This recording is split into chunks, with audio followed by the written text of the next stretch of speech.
அந்த பூசணிக்காய் ஜூஸ் குடிச்சா வந்து இளமை திரும்புறதுலேருந்து உடம்புல இருக்கிற எல்லா வியாதிகளும் சரியாயிடும். அதை பற்றி சொல்லியிருந்தாங்க.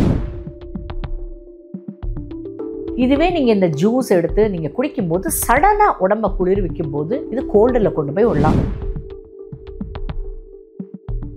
அப்போ இந்த ஜீரணத்தை குறைக்கிற மாதிரி ஒரு விஷயத்தை சாப்பிட்டா இது தேவையில்லாத வியாதிகளில் கொண்டு போய் விடும். ஆயுர்வேதம் என்ன சொல்றதுன்னா, எந்த ஒரு வியாதியுமே உங்கள் வயிற்றுலேருந்து ஆரம்பிக்குது.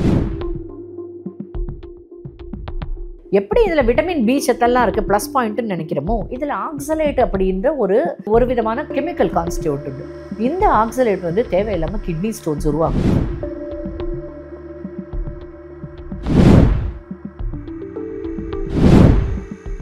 நம்ம டாக்டர் நேயர்களுக்கு என்னோட அன்பான வணக்கங்கள். நான் டாக்டர் சாந்தி விஜயபால். நலமா? நலமே. இப்போ இந்த வீடியோஸில் நிறைய ட்ரெண்டிங் வீடியோ ஒன்று பார்த்தேங்க. அதில் என்னென்னா, பூசணிக்காய் ஜூஸ் குடிங்க காலையில் எழுந்திரிச்சோடனே, ரொம்ப நல்லது, அது ஒரு சூப்பர் ஃபுட், அந்த பூசணிக்காய் ஜூஸ் குடித்தா வந்து இளமை திரும்புறதுலேருந்து உடம்புல இருக்கிற எல்லா வியாதிகளும் சரியாயிடும் அப்படின்ட்டுன்னு ஒரே ஹைப் பண்ணி ஓவர் ரேட்டடாக அதை பற்றி சொல்லியிருந்தாங்க. ஸோ நிஜமாகவே இந்த பூசணிக்காய் ஜூஸ்ன்றது ஒரு சூப்பர் ஃபுட்டாக, அதை எல்லாரும் சாப்பிட்லாமா? அதனால எதுவும் பிரச்சனை எதுவும் வராதா? அதை பற்றி இப்போ பார்க்கலாம். பூசணிக்காய் வந்து ஆயுர்வேதத்தில் வள்ளின்னா க்ரீப்பர், ஒரு உத்தமமான ஒரு க்ரீப்பர் பிளான்ட் அப்படின்னு சொல்லுவாங்க. அதாவது க்ரீப்பரில் நம்ம நிறைய சுரக்காய், நிறைய விதமான காய்கறிகள்லாம் வருது. அதுலேயே பெஸ்ட்டு இந்த பூசணிக்காய் அப்படின்ட்டு. பெனின்காசா ஹிஸ்பிடா அப்படின்றது இதோட லாட்டின் நேம். ஸோ இந்த பூசணிக்காயில் என்னெல்லாம் இருக்கும்? இதோட ஃபஸ்ட்டு பெஸ்ட் பெனிஃபிட் என்னன்னு கேட்டால் ஹைட்ரேஷனுங்க. அதாவது அதில் ஒரு 96% நீர் சத்து தான் இருக்கும் பூசணிக்காயில். ஸோ இந்த பூசணிக்காயை சாப்பிடும்போது அவ்வளோ நீர் சத்தும் உங்கள் உடம்புல சேருது. எக்ஸ்பெஷலி இந்த சம்மருக்கு, அதாவது இந்த சென்னையில் எப்பயுமே சம்மர் தான். ஸோ இது மாதிரி சம்மர் டைமில் பூசணிக்காயை சாப்பிட்றது வந்து ஒரு அருமையான விஷயம். அதை வந்து நீங்கள் அழகாக பூசணிக்காய் மோர் குழம்பாக போய் சாப்பிட்டுக்கலாம், பூசணிக்காய் வச்சு சூப் பண்ணி சாப்பிட்லாம். ஸோ அப்படி ஒரு பூசணிக்காய் சாம்பார் பண்ணலாம். ஒரு நல்ல ஒரு காய்கறி அது. அப்புறம் இது நியூட்ரியன்ட் அதோட கண்ணோட்டத்தில் பார்த்தா, இந்த மாடர்ன் நியூட்ரிஷனிஸ்ட் சொல்கிறது என்னென்னா, இதில் விட்டமின் பி சத்து இருக்குது, விட்டமின் சி சத்து இருக்குது. இதெல்லாம் ரொம்ப தேவையானது உடம்புக்கு. அதுவும் இதில் நிறைய ஃபைபர் உண்டு. ஃபைபர் அண்ட் வாட்டர் இருக்கிறதால வந்து நீங்கள் இப்போ வெயிட் லாஸ் பண்ணணும்னு நினைக்கிறீங்க, இல்லாட்டி உங்களுக்கு டயபெட்டிஸ் எல்லாம் இருக்குது அப்படின்றதால இதை நீங்கள் இந்த ஃபைபர் வாட்டர் இருக்கிற இந்த மாதிரி காய்கறியை அடிக்கடி சேர்த்துட்டு வந்தீங்கன்னா அது உங்களுக்கு ரொம்ப நல்லது. நமக்கு தேவையான சத்து, இப்போ நீங்கள் ஃப்ரூட்ஸை நம்ம இஷ்டப்பட்டு சாப்பிட்றோம், ஆனால் அதில் ஃப்ரூட்ஸில் இருக்க சர்க்கரையும் நமக்கு சேர்த்து வரும். வேற இந்த பூசணிக்காயில் வந்து நம்ம சாப்பிடும்போது இந்த விட்டமின் பி சத்து இல்லை விட்டமின் சி சத்து வந்து அப்படியே நமக்கு சேர்றதால ஒரு சர்க்கரை இல்லாமலே நல்ல ஒரு சத்து நம்ம உடம்புல சேர்ற மாதிரி நல்லா இருக்கு இல்லையா?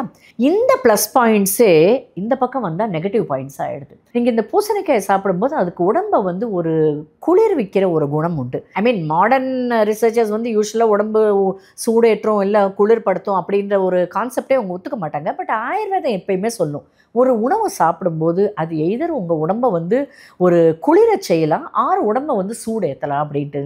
பூசணிக்காய்க்கு உடம்பை வந்து குளிரச் செய்யும் ஒரு தன்மை உண்டு. ஸோ இந்த எக்ஸ்பெஷலி சம்மரில் சாப்பிட்றது நல்லது தான். இதுவே நீங்கள் இந்த ஜூஸ் எடுத்து நீங்கள் குடிக்கும்போது சடனாக உடம்பை குளிர்விக்கும் போது இது கோல்டில் கொண்டு போய் விடலாம். ஏற்கனவே உங்களுக்கு சைனசைட்டிஸ் இல்லை அடிக்கடி தும்மல் வரும்னு வச்சுங்களேன், இதில் நீங்கள் பச்சையாக இந்த ஜூஸ் எடுத்து குடிச்சிங்கன்னா இந்த தும்மல், இந்த சைனசைட்டிஸ் எல்லாம் ஜாஸ்தியாகும். அதனால் ஜாக்கிரதை.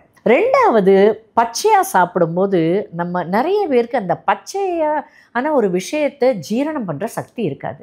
அதுவும் இப்போல்லாம் நம்ம என்ன கரெக்டான டைமுக்கு சாப்பிட்றதில்ல, கரெக்டான உணவை சாப்பிட்றதில்ல, சரியான அந்த உணவு சாப்பிட்ற ரூல்ஸை ஃபாலோ பண்ணுறதே இல்லை.